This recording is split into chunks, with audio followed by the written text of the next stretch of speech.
Bismillahirrahmanirrahim. Assalamualaikum warahmatullahi wabarakatuh. Alhamdulillahi ala ihsani wa syukru lahu ala taufiqihi wa amtinani. Asyhadu an la ilaha illallah wahdahu la syarika lahu ta'ziman li sya'ni wa asyhadu anna Muhammadan abduhu wa rasuluhu da'il ridwani. Allahumma salli alaihi wa ala alihi wa ashabihi wa ikhwani. Hadirin hadirat yang dirahmati oleh Allah Subhanahu wa taala, di antara ibadah yang sangat agung adalah silaturahim, menyambung silaturahmi.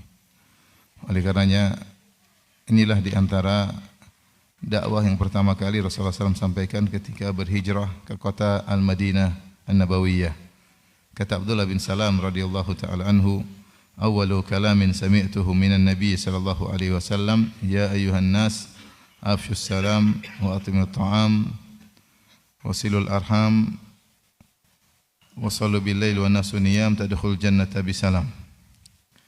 Kata Abdullah bin Salam radhiyallahu anhu, perkataan pertama kali yang aku dengar dari Nabi sallallahu alaihi wasallam, "Wahai manusia sekalian, tebarkanlah salam, berilah makan kepada orang yang membutuhkan, wasilul arham, dan sambunglah silaturahmi. Kemudian salatlah di malam hari dalam kondisi orang-orang sedang tidur, niscaya kalian akan masuk surga dengan penuh keselamatan." Demikian juga dakwah ini juga yang digembar-gemborkan oleh Nabi SAW, menyambung silaturahmi, sehingga jadilah dakwah beliau sebagai ciri khas dakwah Nabi SAW. Sampai ketika Abu Sufyan radhiyallahu taala anhu ketika masih kafir di masa perjanjian Al-Hudaybiyah, ketika dia sedang berdagang ke negeri Syam, dia dipanggil oleh Heraklius. Heraklius adalah pemimpin Romawi yang kebetulan ketika itu sedang pergi ke Baitul Maqdis. Kemudian dia panggil Abu Sufyan. Kemudian dia pun bertanya tentang ciri-ciri Nabi SAW, karena dia telah mendengar ada seorang Arab yang ngaku sebagai Nabi, dan dia penasaran. Maka di antara pertanyaan Heraklius kepada Abu Sufyan, "Wa madza ya'murukum?" Dan apa sih yang diperintahkan Muhammad kepada kalian? Maka apa jawaban Abu Sufyan? Qala u'budullaha wa la tusyriku bi syai'a wa atruku ma qala aba'ukum. Muhammad berkata, sembahlah Allah semata dan tinggalkan kesyirikan, dan tinggalkan perkataan nenek moyang kalian, yaitu perkataan syirik seperti bersumpah dengan nama selain Allah dan yang semisalnya. Ini terkait akidah. Kemudian kata Abu Sufyan, "Wa kana ya'muruna bis-sidq wal afaf was-silah." Dan adalah Muhammad memerintahkan kami untuk jujur, untuk memiliki akhlak yang mulia, dan untuk menyambung silaturahmi. Ini musuh. Jadi Abu Sufyan ketika itu adalah gembong orang-orang musyrikin, karena setelah Abu Jahal tewas dalam perang Badar, maka kepemimpinan dipegang oleh Abu Sufyan, kepemimpinan orang kafir. Dan dia sedang ditanya, apa sih yang didakwakan oleh Muhammad itu? Maka tentunya hal yang sering didengung-dengungkan oleh Rasulullah SAW itu yang diingat oleh Abu Sufyan. Maka dia menyampaikan intisari dakwah Muhammad. Dua, terkait akidah dan akhlak. Maka dia mengatakan, adapun terkait akidah, dia katakan, "U'budullaha qala a'budullaha wa la tusyriku bi syai'a wa atruku ma qala aba'ukum." Ini akidah. Muhammad berkata, sembahlah Allah saja, tinggalkan segala bentuk kesyirikan, dan tinggalkan apa yang diucapkan nenek moyang kalian. Kemudian berkata lagi, "Wa kana ya'muruna bis-sidq wal afaf was-silah." Muhammad memerintahkan kami untuk jujur, untuk berakhlak mulia, dan untuk menyambung silaturahmi. Sehingga menyeru manusia untuk menyambung silaturahmi adalah ciri khas dakwah Nabi Muhammad sallallahu alaihi wasallam. Terlebih lagi Nabi dituduh sebagai orang yang memutuskan silaturahmi. Karena ketika dakwah Nabi sampai atau Nabi berdakwah di Quraisy, maka Quraisy terpecah belah. Fa idahum fariqani yakhtasimun. Tiba-tiba mereka menjadi dua kelompok yang saling bermusuhan, yang masuk Islam dan yang tetap dalam kekufuran, sehingga Muhammad dituduh sebagai pemutus silaturahmi. Makanya di antara yang menakjubkan ketika perang Badar, Rasulullah berdoa dengan doanya yang masyhur dalam hadis, kata Rasulullah SAW, "Allahumma atini ma wa'adtani, Allahumma anjis ma wa'adtani, ya Allah wujudkan apa yang kau janjikan kepadaku. Ya Allah berikanlah janjimu kepadaku. Allahumma in tahlik hadhil isabatu falan tu'bal fil ard, falan tu'bad fil ard. Ya Allah, kalau kami binasa pada perang Badar ini, maka kau tidak akan disembah di atas muka bumi. Allah kabulkan doa Nabi Muhammad SAW. Istastaghithuna rabbakum fastajaba lakum anni mumiddukum bi alfi minal malaikati murdifin. Tatkala kalian beristighatsah, yaitu Rasulullah SAW berdoa, maka kami kabulkan doa kalian. Ternyata Abu Jahal juga berdoa. Dalam perang Badar Abu Jahal juga berdoa.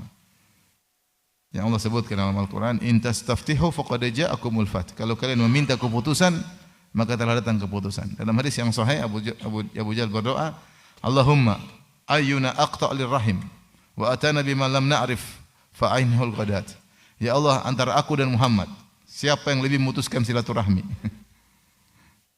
Bilang, antara aku dan Muhammad, siapakah di antara kami berdua yang lebih memutuskan silaturahmi dan membawa ajaran yang kami tidak kenal sebelumnya, maka binasakanlah dia pagi ini. Maka binasakanlah dia pagi ini. Jadi Abu Jahal juga berdoa dan dia menuduh Muhammad memutuskan apa? Silaturahmi. Maka dia bilang, ayyuna aqta'u lirrahim.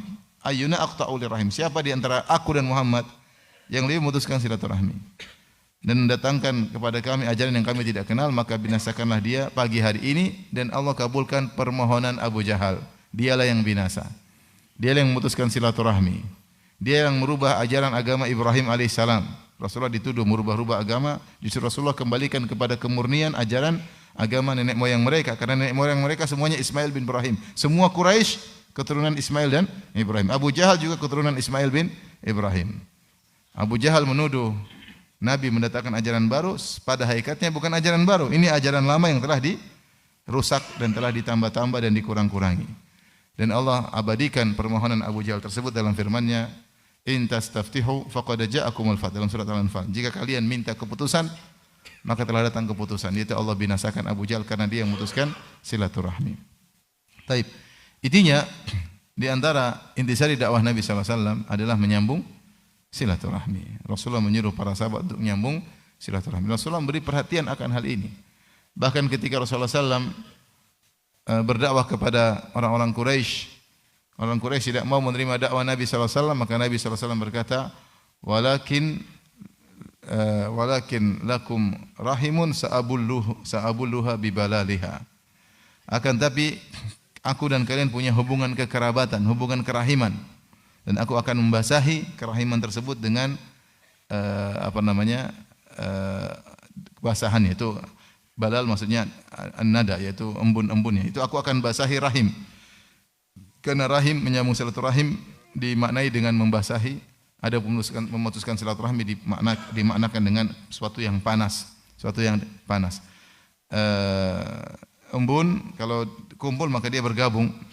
Aku akan basahi, maksudnya aku akan menyatukan rahim. Rasulullah SAW ingin mengingatkan kepada mereka, meskipun aku menyuruh kalian kepada tauhid dan kalian tidak mau beriman kepadaku, tetap aku akan sambung silaturahmi. Karena antara kalian dengan aku ada hubungan kerahiman. Ya. Jadi ini adalah dakwah Nabi SAW yang seharusnya menjadikan pusat perhatian kita yang mengaku-ngaku pengikut Rasulullah SAW. Seharusnya kita menjadi orang-orang paling depan dalam menyambung silaturahmi, dan harusnya kita adalah orang yang paling jauh dari sikap memutuskan silaturahmi. Baik. Apa itu rahim? Rahim adalah rahim al-mar'ah, yaitu rahim wanita. Sekarang jadi bahasa Indonesia rahim. Maka rahim adalah disebut rahim kita, adalah kita dan dia kembali kepada rahim yang sama. Rahim seorang wanita. Apakah wanita tersebut dari jalur ayah ataupun dari jalur apa? Ibu. Jadi semua yang kembali kepada misalnya kepada nenek yang sama, maka itu apa? Rahim. Nenek dari sisi ibu maupun nenek dari sisi ayah. Disebut dengan rahim karena kita ini asal muasalnya dari perut yang sama, dari rahim yang sama. Ya, semakin tinggi kaki atau nenek di atas, semakin luas kerahiman. Akan tapi di sana ada rahim yang paling utama, yang saya sebut, boleh saya sebut dengan ring satu, yang wajib bagi kita untuk menyambungnya dan perhatian besar terhadap rahim-rahim tersebut. Siapakah rahim-rahim tersebut? Tentunya keluarga kita banyak ya, kerabat kita banyak. Ada sepupu sekali, ada sepupu dua kali, ketemu di mbah yang ketiga, ketemu di mbah yang keempat. Kalau mau ditelusuri ternyata banyak ya. Saya aja waktu ada pertemuan kemudian dibawakan buat saya buku keluarga ya. Kembali kepada kakek buyut saya. Itu sudah banyak sekali ya. Sudah banyak sekali ya. Karena kakek buyut saya Latadek namanya orang Bugis, istrinya 2. Kemudian punya anak-anak. Di antara anak-anaknya kakek saya. Kakek saya juga ternyata istrinya 2. Kemudian jadi saya ini produk poligami sebenarnya. Jadi istri yang kedua nenek saya dari istri kakek bapak saya dari istri yang kedua. Dari istri yang kedua. Bapak saya juga nikah sama ibu saya, terus bapak saya nikah juga dengan wanita yang lain. Jadi itu saja sudah banyak, itu padahal baru dari kakek buyut. Itu sudah tebal dan ternyata anaknya banyak karena dari anak-anak itu banyak sekali ya. Apakah semua harus kita sambung? Kita sambung sebisa kita, tetapi tidak wajib semuanya kita sambung karena terlalu banyak. Tapi kita berusaha kalau ada kesempatan buat baik sama mereka, kontak mereka, hubungan dengan mereka itu yang terbaik. Tapi yang wajib yang mana? Yang wajib ring 1. Siapa ring 1?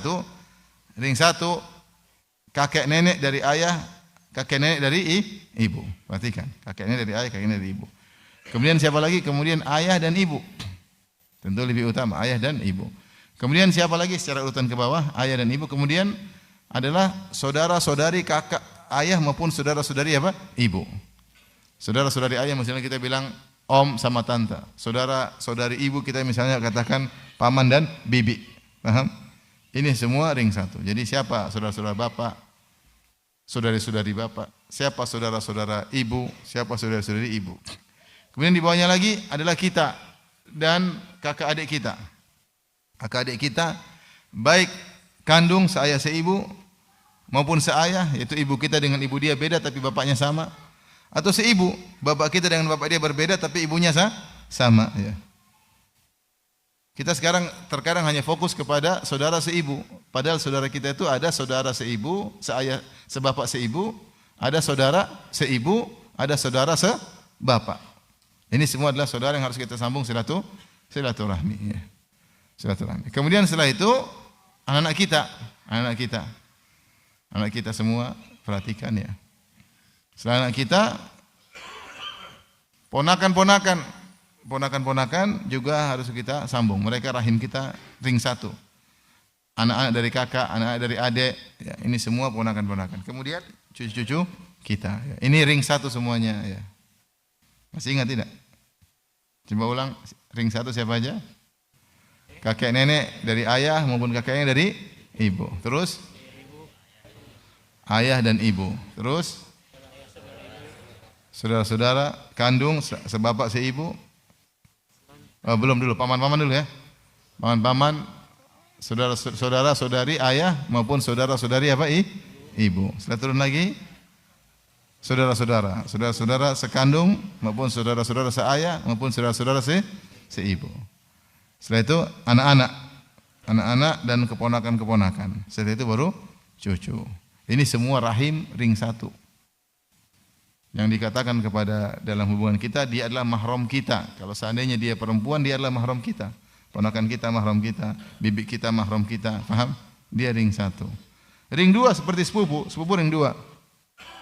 Karena sepupu bukan rahim, bukan mahram kita, tapi dia juga kerabat. Tapi masih ring 2. Kalau kita bisa lanjut hubungan dengan mereka itu sangat baik, tapi yang paling utama ring 1 yang paling harus kita perhatikan karena kemampuan kita untuk menyambung silaturahmi terbatas.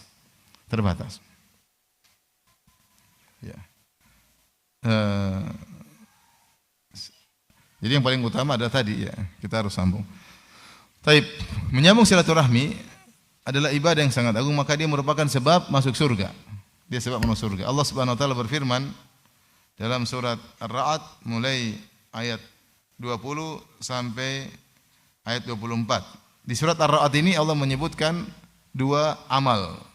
1 amal penyebab masuk surga, 1 amal penyebab masuk neraka. Yang 1 silaturahmi, yang 1 memutuskan silaturahmi. Kata Allah Subhanahu wa taala, "Alladzina yufuna bi ahdillahi wa la yanquduna al-mitsaq, walladzina yasiluna ma amara Allah bihi ay yusal, wa yakhshawna rabbahum wa yakhafuna su'al hisab, walladzina sabaru ibtigha'a wajhi rabbihim wa aqamus salata wa anfaqu mimma razaqnahum sirran wa alaniyah, wa yadra'una bil hasanati sayyi'ah ulaika lahum uqubad dar jannatu adnin yadkhulunaha wa man salaha min abaihim wa azwajihim wa dhurriyyatihim wal malaikatu yadkhuluna 'alaihim min kulli bab salamun 'alaikum bima sabartum fa ni'ma uqubad dar. Allah Subhanahu wa taala dan orang-orang ciri-ciri penghuni surga ini, orang-orang yang menunaikan janji mereka kepada Allah setelah dikuatkan janji tersebut. Walladzina yasiluna ma amarallahu bihi ayyusal, dan orang-orang yang menyambung silaturahmi yang Allah perintahkan untuk disambung. Ini di antara ciri kedua, orang yang menyambung silaturahmi yang Allah perintahkan untuk disambung. Kemudian Allah mengatakan, dan mereka takut kepada Rabb mereka, dan mereka takut hisab yang buruk. Dan orang-orang yang bersabar karena mencari wajah Allah Subhanahu wa taala, mendirikan salat, berinfak dari apa yang Allah berikan kepada mereka, baik terang-terangan maupun secara sembunyi, dan mereka membalas keburukan dengan kebaikan. Ulaika lahum uqubad dar, bagi mereka kesudahan yang tempat tinggal yang terbaik. Jannatu adnin yadkhulunaha, surga Aden yang mereka masuk dalamnya. Wa man salaha min abaihim wa azwajihim wa dzurriyyatihim, demikian juga orang tua mereka yang soleh masuk surga bersama mereka, istri-istri mereka, pasangan mereka yang soleh, dan anak-anak mereka. Wal malaikatu yadkhuluna 'alaihim min kulli bab, dan malaikat masuk dari pintu-pintu untuk mengucapkan salam kepada mereka. Malaikat berkata, salamun 'alaikum bima sabartum, keselamatan bagi kalian atas kesabaran kalian. Fa ni'ma uqubad dar, sungguh sebaik-baik tempat tinggal, kesudahan tempat tinggal itu di surga. Allah menyebutkan tentang bahwasanya menyambung silaturahmi penyebab masuk surga. Tapi setelah itu Allah sebutkan di antara sebab masuk neraka adalah memutuskan silaturahmi. Allah mengatakan walladzina yanquduna 'ahdallahi min ba'di mitsaqih wa yaqta'una ma amara Allahu bihi ayyusal wa yufsiduna fil ardi ulaika lahumul la'natu wa lahum su'ud dar, dan orang-orang yang memutuskan janji, membatalkan janji Allah, janji mereka kepada Allah setelah dikuatkan. Walladzina yaqta'una ma amara Allahu bihi, orang-orang yang memutuskan silaturahmi dan melakukan kerusakan di atas muka bumi, ulaika lahumul la'nah, bagi mereka laknat Allah, walahum su'ud dar, dan bagi mereka kesudahan tempat tinggal yang buruk, masuk neraka. Jadi demikian biasanya ibadah, kalau dilakukan pahalanya besar, maka ditinggalkan dosanya juga apa?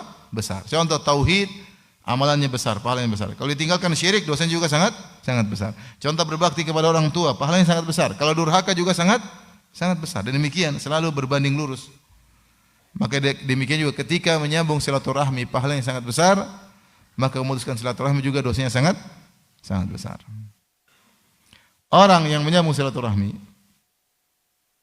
dia akan mendapatkan kenikmatan duniawi sebelum kenikmatan akhirat. Ya. Mendapat kenikmatan dunia sebelum kenikmatan akhirat. Adapun kenikmatan duniawi, di antaranya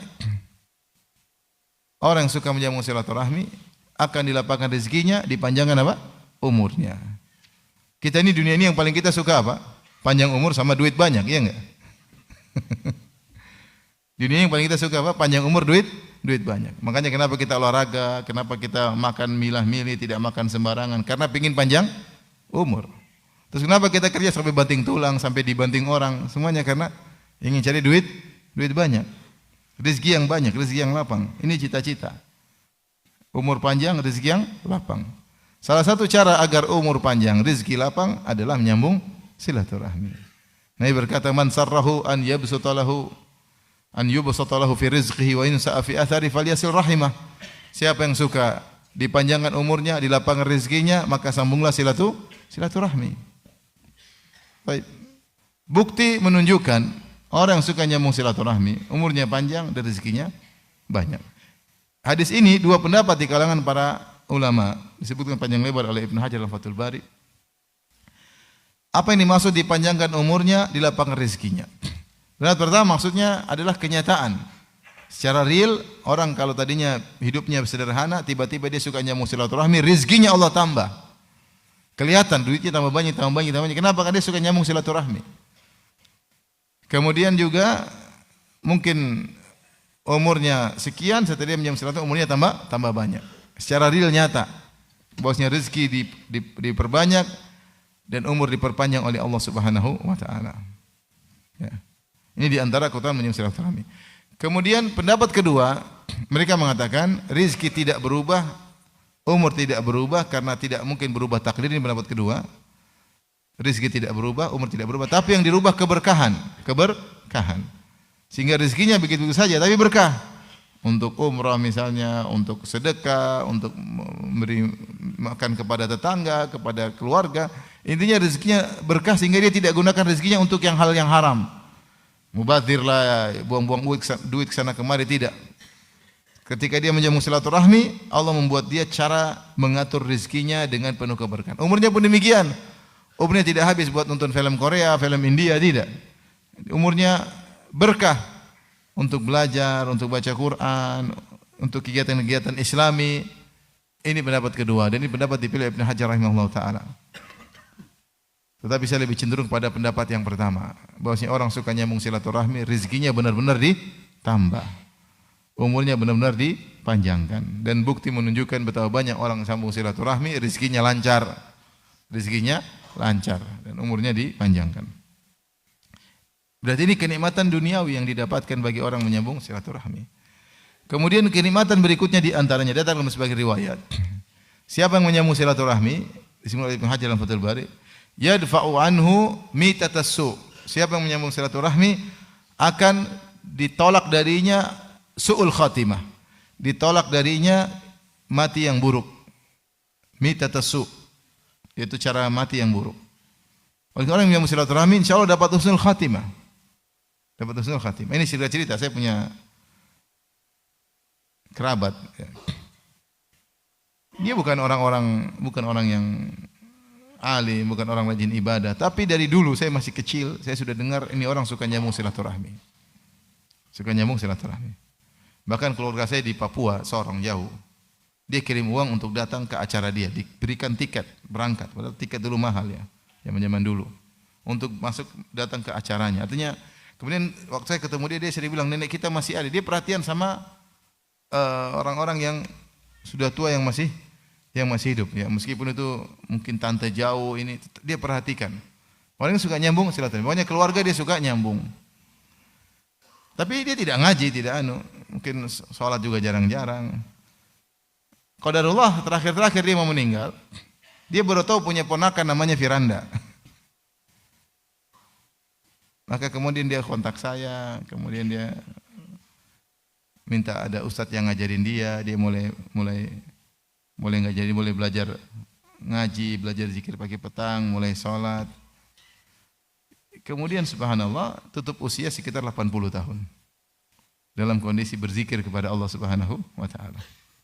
Ini real, nyata ya. Bukan orang maksudnya dari dulu rajin ke masjid, enggak.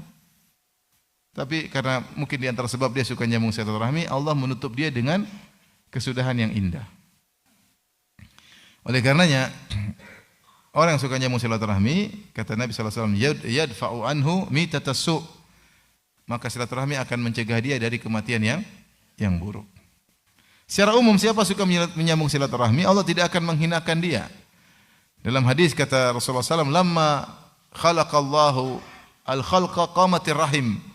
Tatkala Allah menciptakan makhluk seluruhnya, maka rahim berdiri menemui Allah di hadapan Allah Subhanahu wa taala. Kemudian rahim berkata, "Hadza maqamul a'idhi bika minal qati'ah." Ya Allah, aku berdiri di tempat untuk berlindung kepadamu dari pemutusan silaturahmi. Itu aku tidak mau diputus. Aku berlindung kepada engkau. Kata Allah, "Ama tardaina an asila man wasalaki wa aqta'a man qata'aki." Tidakkah kau ridha wahai rahim? Tidakkah kau suka? Aku akan menyambung kebaikan kepada orang yang menyambungmu dan aku memutuskan kebaikan dari orang yang memutuskanmu. Kata Nahim, "Na'am, saya suka ya Allah." Huwa laki, maka itu yang terjadi padamu. Setiap orang yang menyambung engkau, aku akan nyambung kebaikan kepadanya. Dan kalau ada yang memutuskanmu, aku akan memutuskan kebaikan darinya. Sehingga orang yang menyambung silaturahmi, dia akan mendapatkan banyak kebaikan karena Allah mengatakan asil man wasalaki. Aku akan nyambung kebaikan kepadanya, orang nyambung engkau. Kebaikan banyak. Makanya ingat ketika Nabi Muhammad SAW turun dari Gua Hira dalam kondisi ketakutan karena baru bertemu dengan malaikat yang memeluknya, melepasnya. Nabi ketakutan sampai gemetar tubuhnya. Turun dari Gua Hira, kemudian bertemu dengan Khadijah, kemudian dia berkata, "Laqad khasyitu ala nafsi." Sungguh aku khawatir suatu keburukan menimpaku. Apa kata Khadijah radhiyallahu anha? Kalla fa wallahi abshir la yukhzikallahu abada. Sekali-sekali tidak, bergembiralah, Allah tidak akan menghinakan engkau selamanya. Engkau tidak bakalan dihinakan oleh Allah, oleh Rabbul Alamin. Kenapa? Innaka latasilur rahim. Engkau adalah orang yang suka sungguh-sungguh menyambung apa? Silaturahmi. Yang pertama Khadijah sebut, innaka latasilur rahim wa tasduqul hadis wa tahmilul kalla wa taksibul ma'dum wa taqri dhaif wa tu'inu ala nabil haq. 6 perkara. Engkau suka menyambung silaturahmi, engkau selalu jujur dalam berkata, engkau selalu membantu orang yang belum bisa memenuhi kebutuhan hidupnya, dan bahkan kau bekerja untuk orang yang tidak bisa bekerja sama sekali, dan engkau suka menjamu tamu, dan engkau suka membantu orang terkena kesusahan, bencana alam. Orang seperti engkau tidak bakalan dihinakan oleh Allah Subhanahu wa taala. Timbul pertanyaan, dari mana Khadijah tahu? Apa ada dalilnya Khadijah radhiyallahu anha? Al-Quran baru saja turun, paham? Baru turun Iqra bismi rabbikal ladzi khalaq. Belum ada ayat-ayat tentang silaturahmi. Terus dari hadis, Nabi aja baru saja jadi rasul. Dia aja ketakutan. Dari mana Khadijah tahu? Jawabannya kata para ulama, bil istiqra, dengan pengamatan. Pengamatan yang terjadi di sekitarnya, Khadijah bisa mengambil kesimpulan. Setiap orang yang penyambung silaturahmi tidak akan dihinakan oleh Allah. Demikian juga mungkin dia mendengar cita-cita orang terdahulu. Orang terdahulu tidak akan dihinakan oleh Allah. Kenapa? Karena suka menyambung silaturahmi. Sehingga dia mengambil kesimpulan tersebut untuk menenangkan suaminya. Dia mengatakan Allah tidak akan menghinakan engkau selama-lamanya. Sebab pertama dan yang paling pertama, innaka latasilur rahim. Engkau adalah orang yang suka menyambung silaturahmi. Karena ikhwan, sisihkan waktu, harta, ya, tenaga untuk menyambung silaturahmi. Menyambung silaturahmi butuh perjuangan, butuh pengorbanan. Pengorbanan harta, pengorbanan waktu, pengorbanan perasaan. Tidak gampang menyambung silaturahmi karena pahalanya besar. Contoh, Allah menyuruh kita untuk memberi bantuan kepada kerabat. Ketika Allah menyebutkan orang beriman, kata Allah, wa atal mala ala hubbihi dzawil qurba. Dan orang yang memberikan harta yang dia cintai kepada kerabatnya. Al-mala ala hubbi, dia cintai harta tersebut. Dia bukan kasih barang-barang bekas, dia bukan kasih yang tidak enak, enggak, dia ada barang, ada duit yang dia suka, dia berikan kepada kerabatnya. Ini butuh pengorbanan harta. Kalau kita mau nyambung silaturahmi memang butuh pengorbanan. Kumpulkan keluarga, bikin acara makan-makan, butuh duit. Butuh duit, tapi itu semua keluar pada tempatnya. Kita tengok ponakan-ponakan kita, kalau kita punya uang kasih, kalau enggak ya kita kasih nasihat, kita datangi, kita kunjungi. Safar butuh duit. Tapi semua kita keluarkan uang pada tempatnya. Ini semua akan diganti oleh Allah Subhanahu wa taala lebih banyak dan jauh lebih banyak. Tapi butuh pengorbanan. Kata Allah, wa atal mala ala hubbihi. Dia memberikan harta yang dia sukai, harta tersebut kepada kerabatnya. Pengorbanan harta. Belum pengorbanan perasaan. Betapa sering kita gabung sama kerabat ternyata bikin masalah. Yang satu tidak paham, yang satu nuduh yang tidak. Ada orang datang sama saya, Ustadz, ini kisah nyata. Ustadz, saya ini kalau kebagi-bagi rezeki kepada kakak adik, kalau banyak mereka bilang sombong. Kalau saya kasih sedikit katanya pelit. Coba, serba salah. Saya kasih lebih banyak katanya sombong. Saya kasih sedikit bilangnya apa? Pelit. Saya bilang sabar. Kawan satu. Kawan yang lain ada yang datang, Ustadz, saya bantu kakak saya terus. Kakak saya tidak pernah terima kasih. Sama sekali. Dia bilang ini kewajibanmu bantu saya. Subhanallah. Minta lagi kewajibanmu. Kamu dulu siapa yang ini? Jadi ungkit-ungkit kebaikannya dan dia tidak pernah terima kasih sama kawan saya. Padahal dibantu suaminya, dibantu dia, dibantu anaknya, dibantu semua, dikasih usaha dagang. Tidak pernah terima kasih. Bilangnya ini kewajibanmu. Subhanallah.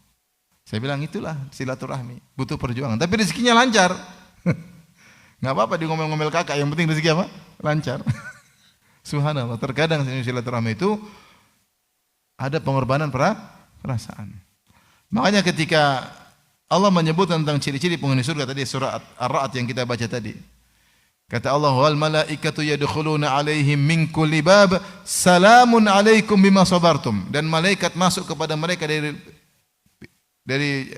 pintu-pintu surga, dan malaikat berkata salamun alaikum bima sabartum. keselamatan bagi kalian masuk surga atas kesabaran kalian. Isyarat bahwasanya nyambung silaturahmi butuh apa? Kesabaran. Kesabaran. Dan Rasulullah SAW sudah isyaratkan, kata Rasulullah SAW, laisal wasil bil mukafi, walakinnal wasil man idza qati'at rahimuhu wa salaha. Bukanlah penyambung silaturahmi sejati adalah orang yang hanya baik ketika dibaikin, al mukafi. Baik, enggak, putus, baik. Dia dibaikin, dia baikin. Enggak dibaikin, dia enggak baikin juga. Walakinnal wasil, tetapi penyambung silaturahmi sejati, man idza qati'at rahimuhu wa salaha. Yang penyambung silaturahmi sejati, kalau rahimnya diputus, orang bikin masalah sama dia, dia tetap nyambung. Ini menunjukkan bahwa dia menyambung silaturahmi karena Allah, bukan karena duniawi, bukan karena ingin disanjung oleh kerabat-kerabatnya, bukan karena dikasih jempol kerabat-kerabatnya, enggak. Tetapi karena dia mencari wajah Allah. Dia tahu menyambung silaturahmi butuh pengorbanan, karena pahalanya apa? Besar. Datang seorang dari hadis Abu Hurairah datang kepada Nabi SAW berkata, "Ya Rasulullah, inna li qarabatan asiluhum wa yaqta'uni." Ya Rasulullah, saya punya kerabat, saya sambung dengan mereka kekerabatan, mereka justru memutuskan silaturahmi. Saya sambung mereka putuskan. Wa uhsinu ilaihim wa yusi'una ilayya. Aku berbuat baik kepada mereka, mereka berbuat buruk kepada aku. Wa ahlumu anhum wa yajhaluna alayya. Aku sabar dengan mereka, memaafkan mereka, mereka tidak pernah sabar denganku. Subhanallah. Ini menderita punya kerabat seperti ini. Saya sambung, mereka putuskan. Saya berbuat baik, mereka balas air susu dengan air tuba. Mereka balas keburukan. Saya sabar, mereka tidak sabar. Bagaimana ya Rasulullah? Apa kata Rasulullah SAW? La in kunta kama qulta fa ka'annama tusifuhumul mal wa la yazalu ma'aka dhahirun minallahi ma dumta ala dhalik. Kata Nabi SAW, kalau apa yang kau ucapkan itu benar, maka seakan-akan kau telah memasukkan debu panas pada mulut mereka. Ada yang mengatakan itu mereka berdosa, ada yang mengatakan mereka tidak punya malu, tai gedek, dibuat buruk. Kau berbuat baik, harusnya mereka malu. Wala yazalu ma'aka minallahi dhahirun ma dumta ala dhalik. Dan senantiasa ada penolong Allah berikan kepada engkau menemanimu selama kau selalu begitu, balas keburukan dengan kebaikan, mereka buat buruk kau maafkan. Ada penolong bersamamu, subhanallah. Mungkin Allah kirim malaikat untuk membantu urusanmu. Jadi sabar. Setiap kau balas keburukan kebaikan, ada penolong Allah kirim buat kamu. Kita ini butuh pertolongan. Apalagi penolong tersebut yang kirim siapa? Allah Subhanahu wa taala. Oleh karenanya menyambung silaturahmi butuh pengorbanan, kesabaran. Tapi faedahnya luar biasa. Dari sini ikhwan dan akhwat yang dirahmati Allah Subhanahu wa taala. Lawannya sangat berbahaya. Kita bilang hal ini berbanding lurus ya. Ketika silaturahmi pahala yang sangat besar, maka memutuskan silaturahmi juga dosanya sangat apa? Sangat besar. Di antara dalil akan bahayanya memutuskan silaturahmi, Nabi SAW bersabda, la yadkhulul jannata qati'. Pemutus silaturahmi tidak masuk surga. Ini yang pertama. Ancaman tidak masuk surga, ngeri. Dan Allah tadi sudah sebutkan dalam Al-Qur'an. Yang kedua, tidak masuk neraka. Pemutus silaturahmi masuk neraka. Kata Allah, walladzina yanquduna 'ahdallahi min ba'di mitsaqihi wa yaqta'una ma amara Allahu bihi wa yufsiduna fil ardi ulaika lahumul la'natu wa lahum su'ud dar. Dan orang-orang yang membatalkan janji mereka kepada Allah setelah dikuatkan, orang-orang yang memutuskan silaturahmi dan orang-orang yang merusak-rusakan di atas muka bumi, maka bagi mereka laknat dan bagi mereka kesudahan yang buruk, itu neraka jahanam. Yang ketiga, orang yang memutuskan silaturahmi dilaknat oleh Allah. Ulaika lahumul la'nah, bagi mereka laknat Allah. Dalam ayat yang lain, wa tuqatti'u arhamakum ulaika alladzina la'anahumullah. Mereka adalah orang-orang dilaknat oleh Allah. Pemutus silaturahmi dilaknat oleh Allah. Apa yang laknat? Dijauhkan dari rahmat Allah Subhanahu wa taala. Ribut sama bapaknya, ribut sama uminya, ribut sama kakeknya, ribut sama neneknya, bertengkar sama kakaknya, bertengkar sama adiknya, ribut sama omnya, ribut sama tantenya, tidak perhatian sama ponakannya, bikin masalah. Ini orang dilaknat oleh Allah, dijauhkan rahmat Allah Subhanahu wa taala. Apalagi bahayanya memutuskan silaturahmi, dijauhkan dari hidayah. Kata Allah Subhanahu wa taala, "Fa hal asaitum in tawallaitum an tusidu fil ardi wa tuqatti'u arhamakum ulaika alladziina la'anahumullah fa asammahum wa a'ma absarahum." Mereka itu pemutus silaturahmi adalah orang-orang yang dilaknat oleh Allah. Fa asammahum, Allah bikin mereka tuli, wa a'ma absarahum, Allah bikin mereka buta. Maksudnya tuli apa? Tidak bisa mendengar kebaikan. Dengar kebaikan tidak dapat hidayah, masuk telinga kanan, keluar telinga kiri. Kadang tidak masuk telinga, langsung mental begini, belum masuk sih. Tidak mau dengar. Lihat kebenaran depan mata, tidak bisa mengambil ibrah, tidak mengambil pelajaran. Kenapa Allah butakan matanya? Allah mau dinasihati enggak masuk-masuk. Kenapa dia putuskan silaturahmi? Fa asammahum wa a'ma absarahum. Kata Allah, Allah pun bikin mereka tuli dan Allah bikin mereka buta. Baik. Ini yang keberapa yang keempat. Yang kelima, diputuskan dari dia segala kebaikan. Tadi kata Allah dalam hadis qudsi, an aqta' man qata'aki. Sukakah engkau wahai Rahim, aku putuskan, wa aqta' man qata'aki, aku putuskan kebaikan dari orang yang memutuskan engkau. Orang kalau memutuskan silaturahim, meskipun mungkin dia pejabat, meskipun dia mungkin duitnya banyak, kaya raya, tidak akan bahagia, mustahil akan bahagia. Keberkahan diputus oleh Allah Subhanahu wa taala. Kenapa? Kata Allah, aqta' man qata'aki, aku putuskan orang yang memutuskan engkau. Mengerikan. Mustahil dia bahagia, mustahil. Orang yang memutuskan, yang keenam, orang yang memutuskan silaturahmi, bahwasanya umurnya tidak berkah, hartanya tidak berkah. Umurnya tidak berkah. Ngapain? Mau ke sana, mau ke sini, tidak berkah. Makanya mereka tersering maksiat dan macam-macamnya. Harta mereka buat hura-hura dan seterusnya. Sekarang yang keberapa?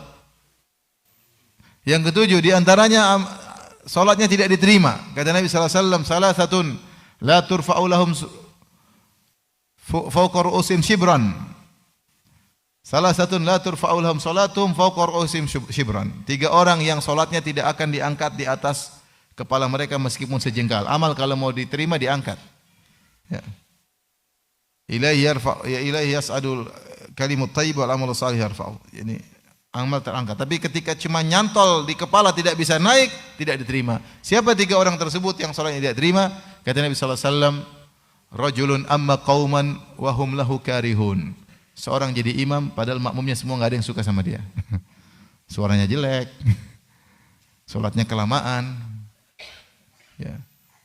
Ada orang di belakang sakit, di belakang ada pekerjaan.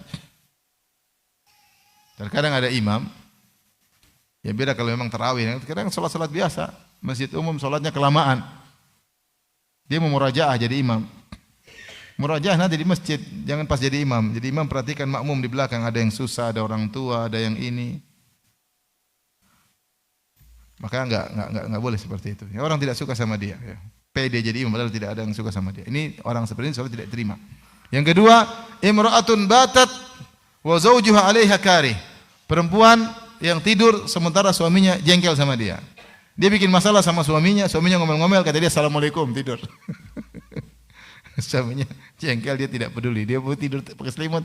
Suaminya jengkel, ya, tentu yang salah perempuan. Kalau suami yang salah mungkin urusan lain. Ini istri perempuan itu salah.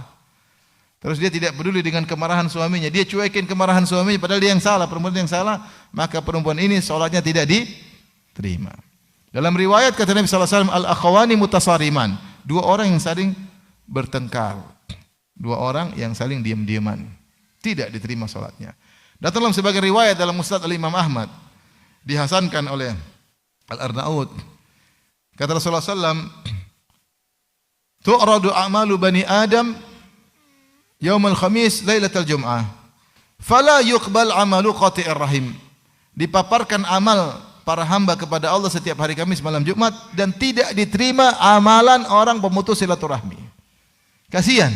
Salat paling depan tidak terima salatnya. Kenapa dia ribut sama kakaknya, ribut sama adiknya? Memutuskan silaturahmi, bahaya. Yang berikutnya, yang keberapa? Yang ke-8, baik 8. Orang yang memutuskan silaturahmi tidak dapat bonus pahala dari Allah setiap Senin dan Kamis. Dalam hadis yang sahih kata Nabi sallallahu alaihi wasallam, "Tuftahu abwabul jannati kulla itsnain wal khamis." Dibukakan pintu-pintu surga setiap hari Senin hari Kamis. Fayughfaru likulli abdin la yusyriku billahi syai'a, maka diberilah ampunan kepada setiap hamba yang tidak berbuat syirik sama sekali. Illa rajulan kana bainahu wa baina akhihi syahna, kecuali ada seorang laki-laki yang ternyata dia dengan saudaranya bertengkar. Fayuqal, maka dikatakan, anziru hadaini hatta yastaliha, anziru hadaini hatta yastaliha, anziru hadaini hatta yastaliha. Tunda ampunan bagi mereka berdua sampai mereka damai. Tunda ampunan bagi mereka berdua sampai mereka damai. Tunda ampunan bagi mereka berdua sampai mereka damai. Rugi akhi. Kita udah ngaji, tidak melakukan syirik misalnya. Setiap Senin Kamis ada bonus ampunan bagi kita. Jadi kita maksiat, dia dapat bonus setiap Senin Kamis. Tapi ada yang bonus itu tidak dapat. Kenapa? Karena dia memutuskan silaturahmi. Taib yang berapa? Yang ke-9.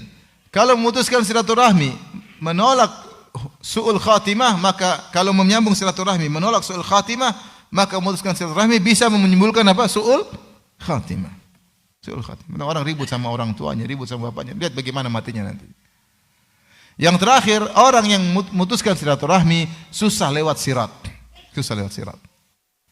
Kita tahu di hari kiamat kelak di antara peristiwa yang terakhir yang akan dilewati sebelum masuk surga adalah melewati apa? Sirat. Dia ujian terakhir.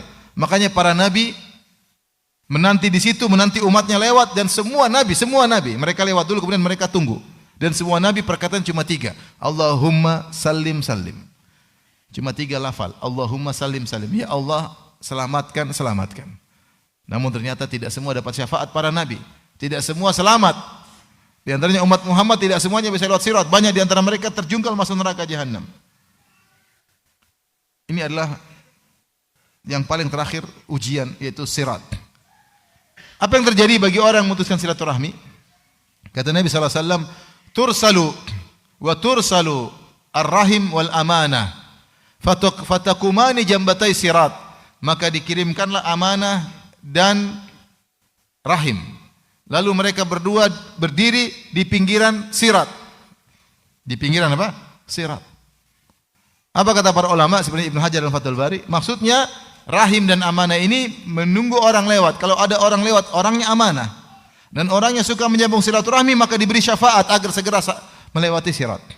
Tapi kalau orangnya tidak amanah, tidak nyambung silaturahmi, ditahan. Mau kemana? Ditahan sama rahim dan amanah. Dipersulit sama rahim dan amanah untuk lewat. Dan dia bisa terjungkal masuk neraka jahanam. Oleh karena ikhwan, hidup kita cuma sebentar. Pastikan kita tidak punya masalah sama rahim-rahim kita tadi. Pastikan hubungan kita dengan mereka semuanya apa? Baik. Keponakan dekat dengan kita atau tidak, saudara-saudara kita dekat dengan kita atau tidak, pastikan. Jangan kita punya masalah sama mereka. Dan pastikan kita hubungan dengan mereka baik. Ini membantu antum untuk lewat sirat nanti. Antum kira lewat sirat mudah, susah. Maka pastikan hubungan kita baik. Jangan ikut ego. Saya kenal seseorang, subhanallah, baik sekali. Saya kalau ke tempat dia servis luar biasa. Rumah di servis luar biasa. Tapi dia tidak pernah bercerita tentang adiknya, enggak pernah. Tidak pernah cerita tentang adiknya. Dia punya adik ternyata. Suatu saat dia telepon saya, Ustaz, itu ada adik saya, dia kalau bisa temui Ustaz. Saya bilang, "Kamu punya adik?" "Iya, punya adik." Kalau bisa temui, sebenarnya ternyata dia ribut sama adiknya. Dia sayang sama adiknya, tapi karena egonya dia tidak mau nyambung. Dia maunya adiknya minta maaf sama dia. Ini ego bahlul seperti ini. Ngapain kita depankan ego sementara kita bermasalah nanti di dunia maupun di akhirat? Ya udah ngalah aja. Tidak harus kita pasang saya yang benar, kamu harus minta apa, saya kakak, kamu adik. Sampai kapan mau begitu? Meskipun adik kita yang salah kita sambung. Bukankah penyambung silaturahmi orang yang menyambung meskipun diputuskan? Meskipun dia adik. Orang bilang, "Kamu jangan gitu dong adik kamu." Kamu nanti dia tidak. Jangan dengar kata orang. Kita dengar kata Rasulullah SAW. Penyambung silaturahmi sesungguhnya yang menyambung meskipun diputuskan. Karena menyambung silaturahmi itu butuh perjuangan, butuh pengorbanan, ya.